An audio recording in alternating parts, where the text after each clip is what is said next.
ಆಕಾಶ ವರ್ಷ ಬರ್ರ ಇಲ್ಲಿ. ಏನ್ರಿ? ಏನಿಲ್ಲ, ಮದ್ವೆ ಸೀಸನ್ ಸ್ಟಾರ್ಟ್ ಆಗಿದೆ. ಮನೆಗೆ ಸಿಕ್ಕಾಪಟ್ಟೆ ಕಾರ್ಡ್ ಬಂದಿದ್ದಾವೆ. ಎಲ್ಲರೂ ಮದ್ವೆಗೆ ಹೋಗಿ ಗಳತ್ತಾಗಿ ತಿನ್ಕೊಂಬರ್ಬೇಕು. ಹೌದಾ ಅಣ್ಣ? ಸರಿ ಸರಿ ಸರಿ. ನೀನು 2 ಮದ್ವೆಗೆ ಹೋಗ್ಬಾ. ನೀನು 2 ಮದ್ವೆಗೆ ಹೋಗ್ಬಾ. ಅಪ್ಪ ದೇವ್ರೆ, ಇವತ್ತು ನನ್ನ ಮೇಲೆ ಕರುಣೆ ಬಂತೇನಪ್ಪ. ನಾನು ಈ 3 ಮದ್ವೆಗೆ ಹೋಗ್ಬರ್ತೀನಿ. ನಮಗ್ ಮಾತ್ರ 2 ಮದ್ವೆ, ನಿನಗ್ ಮಾತ್ರ 3 ಮದ್ವೆ. ಕೊನೆಗೂ ಇವ್ನ ಬುದ್ಧಿ ತೋರ್ಸೇ ಬಿಟ್ನಲ್ಲ. ತಾಳ್ರೋ, ನನ್ ಮಾತ್ ಕೇಳ್ರು ಫಸ್ಟ್. ಇದ್ರಲ್ಲೊಂದು ನಿನ್ ಮಾತ್ ನಾವ್ಯಾಕೋ ಕೇಳ್ಬೇಕು? ಯಾವನಂತ ನಿನ್ ಮಾತ್ ನಾವ್ ಕೇಳ್ಬೇಕೋ?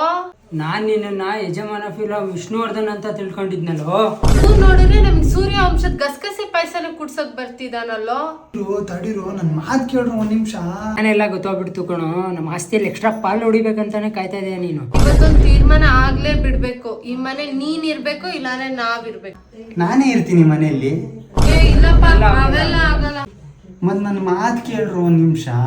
ಸರಿ, ಏನ್ ಹೇಳಿ ನಿಂದು? 3 ಮದ್ವೆಲ್ 1 ಮದ್ವೆಗೆ ಮುಯಿ ಕೊಡ್ಬೇಕು ಕಣ್ರು. ಮುಯಿ ಕೊಡ್ಬೇಕಾ? ನಾನು ಹೇಳ್ದೆ ನಮ್ಮಣ್ಣ ದೇವ್ರಂತವನು ಅಂತ. ನೀನು ಕೇಳದೇ ಇಲ್ಲ.